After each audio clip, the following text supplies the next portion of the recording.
चारों तरफ हरियाली, धान के खेत और मिट्टी के घरों से घिरा ये रघुनाथपुर गांव के आखिरी छोर पर है एक शमशान और उसी शमशान के पास बहती है सरस्वती नदी। और हर अमावस के रात इस शमशान के मंदिर में माँ काली की पूजा होती है। गांव वाले कहते हैं ये मंदिर बहुत जागृत है, लेकिन जैसे ही शाम ढलती है शमशान के आसपास गांव के कोई भी नहीं जाते। शाम हो गई लेकिन अभी तक दामाद, बेटी, पोता नहीं आए। आप किसी से कहिए ना कि जाकर देखे वो अभी कहाँ है। चिंता मत करो भाग्यवान, बेटी दामाद अभी आने ही वाले होंगे। उधर शमशान के रास्ते पर बैलगाड़ी प्रवेश करके कुछ दूर जाने के बाद अचानक बैलों को कुछ दिखाई देता है कि जमीन के अंदर से एक हाथ बाहर निकल रहा है और पेड़ के पीछे से एक चुड़ैल उन्हें घूर रही है। ये देखकर बैल डर से चिल्लाने लगते हैं। हट हट हर हट हट, तुम दोनों को क्या हुआ? इस तरह से रुक क्यों गए और इस वक्त ऐसे चिल्ला क्यों रहे हो? अरे ये भैया, क्या आज हम पूरी रात यहाँ ही खड़े रहेंगे? माफ करना बहू रानी, शायद बैल बहुत डर गए हैं। शमशान की रास्ता किसी डरावनी चीज को देखकर आगे नहीं बढ़ रही है। सुनो भाग्यवान, यहाँ खड़े रहने से कोई फायदा नहीं। ये शमशान किसी तरह पार कर लेंगे तो नजदीक ही ससुराल है। आज पूनम के चांद के रोशनी से चलने में कोई दिक्कत नहीं होगी। चलो हम पैदल चलते हैं। बहुत मजा आएगा। मैं मामा के घर जाऊंगा, मामा के जन्मदिन पर केक खाऊंगा। ये फिर लक्ष्मीकांत दही की हंडी और कतला मछली हाथ में लिए चलना शुरू करता है। पीछे नंदिनी अपने बेटे आदित्य के हाथ पकड़कर चलने लगती है। मुझे अजीब सा डर लग रहा है। तुम्हारे हाथ में मछली है और उसकी गंध से शमशान के भूत हमारे पास आ जाए तो। भाग्यवान, मैं हूँ ना, तुम डरो मत। वो लोग जब शमशान के रास्ते से चलते हुए गुजर रहे थे, ठीक तभी रास्ते के किनारे छतीम के पेड़ पर कितनी बढ़िया ताजी मछली की खुशबू आ रही है। वाह, अच्छा वो रहा, वो लोग मछली लेकर जा रहा है। माँ, मुझे मछली खाना है। माँ, मुझे मछली खाना है, वो मछली चाहिए। चुप हो जा बेटा, लगता है वो लोग कोई रिश्तेदार के घर जा रहे हैं और उनके साथ एक बच्चा भी है। अगर मैं उनके सामने जाऊंगी तो बच्चा डरकर रोने लगेगा। नहीं, मुझे मछली खाना है, मुझे मछली खाना है। ठीक है बेटा, तू बैठ, मैं देखती हूँ कि छिपकर मछली चुराई जा सकती है या नहीं। ये कहकर चुड़ैल पेड़ से छलांग लगा के नीचे उतरती है। ये आवाज कैसी? इस सुनसान शमशान में ये आवाज किस दिशा से आई? भाग्यवान, तुमने सुना वो आवाज? हाँ जी, पीछे से ही वो आवाज आई। अरे बाप रे बाप, जल्दी यहाँ से चलो जी। चुड़ैल पेड़ के पीछे से अपना लंबा हाथ बढ़ाकर लक्ष्मीकांत के हाथ से मछली छीनने की कोशिश करती है। तभी वो दौड़ते हुए शमशान से भाग जाते हैं। हाय हाय हाय, ये क्या? मेरे लंबे हाथ मछली तक पहुंचने ही वाले थे कि ये लोग भाग निकले। नहीं, इनका पीछा करना पड़ेगा। माँ, दरवाजा खोलो, मैं नंदिनी की आवाज सुनकर उसकी माँ दरवाजा खोलती है। मैं कब से तुम लोगों का इंतजार कर रही थी। इतनी देर तक कहाँ थी? वो सब मैं बाद में बताऊंगी। पहले अपने दामाद के हाथ से मछली और दही की हंडी लेकर रसोई में रखो। लेकिन चुड़ैल और उसका बेटा उनका पीछा करते करते जमींदार के घर तक पहुंच जाते हैं। माँ, मुझे अभी मछली खाना है, मुझे अभी मछली खाना है। रुको बेटा, अभी सब जाग रहे हैं। जब सब सो जाएंगे तब हम चोरी छिपे रसोई में घुसेंगे और तू जी भर के मछली खा लेना, ठीक है? रात में जब सब सो जाते हैं तब चुड़ैल और उसका बेटा चुपके से जमींदार की रसोई में घुसकर मजे से मछली खाने लगते हैं। सारी मछली खा लेने के बाद अचानक चुड़ैल की बेटे को ऊपर रखा एक केक दिखाई देता है। माँ देखो कितना सुंदर केक है, मुझे केक खाना है, मुझे केक खाना है, मुझे केक खाना है। अरे तू चिल्ला मत, धीरे धीरे बोल। ठीक है, मैं वो केक लाकर देती हूँ। जैसे ही चुड़ैल अपने बेटे को वो केक देती है तब वो आहा कितना सुंदर केक है। केक लेकर चलो, हम जमींदार के बगीचे के उस बड़े पेड़ पर बैठ के खाते हैं। अगले दिन सुबह जमींदार की पत्नी छाया, आज तो बेटे का जन्मदिन है, खीर बनाना होगा, जाकर देखती हूँ मालिनी क्या कर रही है। जमींदार की पत्नी गौशाला के पास जाके मालिनी से कहती है, अरे मालिनी, अभी तक दूध नहीं निकाला? ये लीजिए मालकिन, हो गया। अब जाइए, मैं दूध की बाल्टी लेकर आती हूँ। फिर जमींदार की पत्नी रसोई में जाके देखती है कि तले हुए मछलियों की थाली पूरा खाली है, उसमें एक भी मछली बची नहीं है और ऊपर रखा जन्मदिन का केक भी गायब है। ऐसा देख जमींदार की पत्नी रसोई से निकलकर, सुनिए ना, आज तो बेटे का जन्मदिन है। मैंने कल रसोई में केक रखा था, लेकिन वो आज नहीं मिल रहा और रसोई से सारी तली हुई मछलियाँ भी गायब है।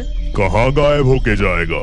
देखो तुम्हारे लाडले बेटे ने ही लालच में आकर खा लिया होगा। नहीं पिताजी, मैंने नहीं खाया। जन्मदिन का खाना खाने के लिए अपने लालच को रोक के रखा है।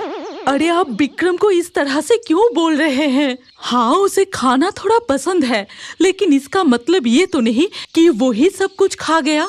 अच्छा ठीक है, मैं और एक केक मंगवाने का इंतजाम करता हूँ। फिर जमींदार सूर्य प्रताप घर के नौकर रबिन को और एक केक लाने के लिए कहते हैं। तभी जमींदार का छोटा बेटा विक्रम उदास होके बगीचे में चला जाता है। पिताजी हमेशा मुझे खाने से रोकता है, मैं क्या करूं? अगर मेरे पेट का भूख लगे तो मेरा क्या गलती?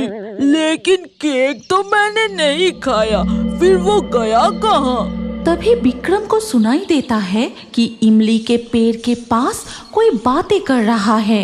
वो इमली के पेड़ की तरफ जाकर देखा कि इमली के पेड़ की टहनी पर एक चुड़ैल और एक छोटा भूत बैठा है। ले बेटा, अब तू ये केक खा ले। जमींदार के रसोई से स्वादिष्ट खाने की खुशबू आ रही है। फिर चुड़ैल और उसका बेटा दोनों केक खाने लगते हैं और ये सब कुछ नीचे खड़े होकर देख रहा था जमींदार का बेटा विक्रम। अरे मेरा जन्मदिन का केक तो भूत खा रहा है, मैं जल्दी यहाँ से भागता हूँ, नहीं तो मेरा गर्दन मरोड़ देगा। विक्रम डर के मारे दौड़ता हुआ घर में घुसते ही माँ कहती है, अरे तू इस समय कहाँ चला गया था? चल, केक काटने का पूरा इंतजाम हो गया है। तेरा केक काटने के बाद ही दोपहर का खाना शुरू होगा। जल्दी चल बेटा, देर हो रही है। माँ, हमारे आंगन के वो इमली के पेड़ पर। अब इमली के पेड़ पर क्या हुआ? तुझे इमली खाने की कोई जरूरत नहीं, चल पहले केक काट। इसके बाद जमींदार का छोटा बेटा केक काटना शुरू करता है। घर आए उसकी बहन, जीजा, भंजा और बाकी परिवार के सदस्य मिलकर विक्रम का जन्मदिन मनाते हैं। जब सब खुशी में व्यस्त होते हैं तभी स्वादिष्ट खाने की खुशबू से विक्रम उनके रसोई की तरफ जाता है और रसोई में जाकर देखते हैं कि वही इमली के पेड़ वाली डरावनी चुड़ैल और उसका बच्चा खीर खा रहे हैं। अरे बाप ले, वो चुड़ैल रसोई में खीर खा रहा है, मैं माँ को बताती हूँ। विक्रम अपनी माँ के पास जाके रसोई की घटना बताता है। माँ, रसोई में एक चुड़ैल और उसका बच्चा घुसकर सारी खीर खा गए। तू ये क्या बकवास कर रहा है? इस दोपहर को रसोई में भूत कहाँ से आएगा? देखो, तुम्हारा लाडला बेटा खुद खीर खाकर भूतों पर इल्जाम लगा रहा है। फिर विक्रम की माँ रसोई में जाकर देखती है कि 2 हंडी में से 1 हंडी का खीर पूरी गायब है। मेरा बेटा खाने का शौकीन है, पर इस तरह छिपकर इतना ज्यादा तो कभी नहीं खाता था। फिर शाम को जब जमींदार की पत्नी दिया लेकर बाहर जाती है, तब वो देखती है कि गौशाला में एक चुड़ैल अपने मुंह से गाय का दूध पी रही है और उसके पास उसका बच्चा खड़ा है। ये देख जमींदार की पत्नी बहुत डर जाती है और वो दौड़ते हुए अपने पति के पास जाकर कहती है, ए जी सुनिए ना, हमारे बेटे ने झूठ नहीं बोला। सच में हमारे घर में भूत प्रेत घूम रहे हैं। जल्दी से कोई तांत्रिक बुलाइए। अगले दिन सुबह जमींदार की आंगन में हवन यज्ञ किया जाता है और उसके धुएं से डरकर चुड़ैल और उसका बेटा जमींदार के घर छोड़कर सीधा अपने शमशान में चले जाते हैं। इतना कहकर मामदो एक लंबा बांस को जोर से धक्का देकर रास्ते में गिरा देता है। ठीक तभी बाप बेटे की कानों तक ये आवाज आते ही वो अचानक रुक जाते हैं। पिताजी, दुर्गा पूजा हो गई, काली पूजा हो गई, अब तो जगधत्री पूजा भी खत्म हो गई। हम गांव कब लौटेंगे पिताजी? अब हमारा काम पूरा हो चुका। इस रोशनी से भरे शहर को छोड़कर अपने गांव लौटने का वक्त आ चुका है। ये कहते हुए पंचानन अपने बेटे को लेकर एक और घर के दरवाजे पर पहुंचता है और अपनी बाजा बजाने लगता है। उसी ताल पर दीपू भी अपना बाजा बजाने लगता है। बाजा बजाने की आवाज सुनकर घर की बहू चावल, कुछ पैसे और पुराने कपड़े लेकर बाहर आती है। ये लो भैया, कुछ चावल और कुछ पैसे, और ये पोटली में कुछ पुराने कपड़े भी है। पूरे दिन घर घर घूमकर जितना चावल और पैसा मिला है उससे कुछ महीना चल जाएगा। चल, शाम होने से पहले स्टेशन पहुंचना है। तब लगभग शाम हो चुका था। पंचानन अपने बेटे दीपू को लेकर ट्रेन में चढ़ जाता है। कलकत्ता से रघुनाथपुर का ट्रेन में सफर का समय 5.5 घंटे का है। बीच में सिग्नल खराब होने की वजह से ट्रेन 53 मिनट लेट था। जब पंचानन और दीपू ट्रेन से उतरते हैं तो रात के 10:30 बज रहे होते हैं। पिताजी, स्टेशन पर कोई भी नहीं उतरा, हम अकेले हैं। मुझे बहुत डर लग रहा है पिताजी, अब हम घर कैसे जाएंगे? ओहो, बहुत देर हो गई, अब तो कोई रिक्शा भी नहीं मिलेगा। वक्त बर्बाद ना करके चल, पैदल ही चलते हैं। ये समय गांव में गहरी रात की बराबर होती है। चारों तरफ सन्नाटा, झिंगुर की आवाज और पहले सर्दी के ठंड में लोमड़ियों की आवाज सुनाई दे रहा है। पंचानन अपने बेटे को लेकर सुनसान रास्ते पर चलते हुए अब एक घने बांस की जंगल में प्रवेश करता है। पिताजी, मुझे बहुत डर लग रहा है। इस अंधेरे में रास्ता तो दिखाई ही नहीं दे रहा है। डर मत, ये बांस का जंगल छोटा है, हम जल्दी पार कर जाएंगे। कसकर हाथ को पकड़ ले। आसमान में पूनम के चांद रहते हुए भी घने बांस झाड़ को पार करके जरा सा भी रोशनी जमीन तक नहीं पहुंच रही है। अरे मामदो, देख तो जरा, रास्ते से वो दोनों कौन आ रहा है? एक बाजा बजाने वाला बेटे के साथ लौट रहा है। क्या उसका गर्दन मरड़ दो चुड़ैल? अरे नहीं नहीं, बाप बेटा शहर से मेहनत करके कमा के लौट रहे हैं। इनके घर लौटने से पहले इनकी खुशियाँ छीन लेना सही नहीं होगा। अरे भूत चुड़ैल के लिए सही और गलत। चल, मैं इसका गर्दन मराड़ता हूँ, तू खून चूस लेना, फिर मैं दोनों का खोपड़ी चबाऊंगा। इतना कहकर मामदो एक लंबा बांस को जोर से धक्का देकर रास्ते में गिरा देता है। ठीक तभी बाप बेटे की कानों तक ये आवाज आते ही वो अचानक रुक जाते हैं। पंचानन दीपू का हाथ कसकर पकड़ लेता है। तभी चांद की हल्की रोशनी में वो देखता है कि रास्ते पर एक मोटा बांस गिरा हुआ है। पंचानन समझ जाता है कि ये कोई आत्मा का काम है। जहाँ ना कोई हवा ना कोई तूफान, वहाँ अचानक एक कच्चे बांस कैसे गिर गई? पिताजी, अचानक ये बांस रास्ते में क्यों गिर गया? इस वक्त हवा भी तो नहीं चल रही है। ऐसी स्थिति में पंचानन समझ नहीं पा रहा था कि वो क्या करे। बेटे को लेकर पीछे की तरफ भागे कि वहीं रुककर इंतजार करे या बांस को कूदकर पार करके भाग जाए। इधर उन दोनों को लौटने में इतनी देर हो रही है देख मिनती बहुत चिंता करने लगी। मैं लालटेन लेकर थोड़ा आगे जाके देखती हूँ, न जाने वो दोनों इतनी रात को कैसे लौटेंगे। ये कहते हुए मिनती हाथ में लालटेन लेकर चलने लगते हैं। चलते चलते वो गांव के प्रवेश द्वार यानी बटतला तक चले आते हैं। चलते चलते इतनी दूर आ गई, लेकिन वो दोनों तो दिख नहीं रहा है। अभी कितनी दूर है क्या पता। भगवान उनका रक्षा करना कि सही सलामत घर लौट आए। उधर तब पंचानन और दीपू पत्थर की तरह चुपचाप खड़े थे। अगर वो बांस को पार करने का कोशिश करेगा, इस बांस के साथ सीधा बांस के जंगल के ऊपर पहुंचा देंगे।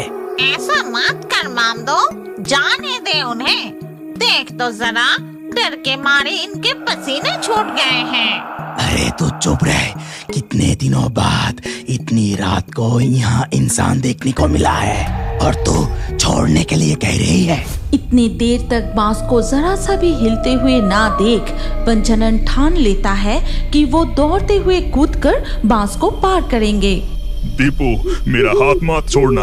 हम दोनों एक साथ दौड़ के कूदकर उस बांस को पार करेंगे। जैसे ही वो बांस को पार करने की कोशिश करता है, उसे दिखाई देता है कि रास्ते पर बांस के ऊपर बैठा है एक डरावना भूत। तभी चुड़ैल भी उनके पीछे खड़ी हो जाती है। इतनी गहरी रात को बांस की जंगल में चुड़ैल और भूत को देखकर जय बजरंगबली, जय बजरंगबली, भूत प्रेत से हमें बचाइए। जय बजरंगबली, जय जय जय। ठीक उसी वक्त पंचानन देखता है कि दूर से एक जलती हुई आग धीरे धीरे उनकी तरफ आ रही है। अरे बाप रे, इस बांस के जंगल में तो और एक भूत आ रहा है। हे बजरंगबली, हम दोनों को रक्षा कीजिए। कुछ ही पल में पंचानन देखता है कि दूर से आती हुई वो आग बिल्कुल उनके सामने आ गए हैं। वो अच्छे से देखकर समझने की कोशिश करता है कि वो कोई भूत नहीं, जलती हुई लालटेन है। अबे हट जा, उनका रास्ता छोड़ दे, नहीं तो तुम दोनों पर ये लालटेन का केरोसिन तेल डालकर आग जला दूंगी। आग? अरे बाप रे, अचानक ये आग कहाँ से आ गया? मामदो, मैंने पहले ही कहा था कि इंसान खाने का लालच मत कर। जल्दी से भाग के बांस के पेड़ में चल, नहीं तो आज हम गए। साथ ही साथ मामदो और चुड़ैल वहाँ से गायब होकर बांस के पेड़ में चले जाते हैं। तुम दोनों को घर लौटने में इतनी देर हो रही है देखकर मैं लालटेन लेके बटतला तक आई थी। मेरा मन बहुत बेचैन हो रही थी। लग रहा था कि तुम दोनों किसी मुसीबत में फंस गए हो। जैसे भी हो, आज भगवान ने बचा लिया। चलो घर चलते हैं। मिनती लालटेन की रोशनी दिखाते हुए अपने पति और बेटे को लेकर घर चली जाती है। क्या अब बड़े होकर भी कार्टून देखना पसंद करते हैं? तो अपना नाम कमेंट करें और हमारे पिछले वीडियो से लाकी ड्रॉ में चुने गए नाम हैं सुयश, अनूप, सेनिल, दिव्या, पल्लवी, नीलेश, आरती, रिजू, सलोनी, उज्जला, अमरजीत, सोनम, अनमोल, कविता, विष्णु। जिन दर्शकों ने हमारे चैनल को सब्सक्राइब करके फिर कमेंट में अपना नाम लिखा, हमारे अगले वीडियो में उन्हीं के नाम चुने जाएंगे। इसीलिए फेयरी टून्स यूट्यूब चैनल को जरूर सब्सक्राइब करें और स्क्रीन पर आई हमारी अगली कहानी भी देखें। उसमें भी आपका नाम हो सकता है। अगर नाम नहीं आया तो अगले वीडियो में आपका नाम लिख दीजिए। सोच क्या रहे हैं? जल्दी से क्लिक करके देखिए।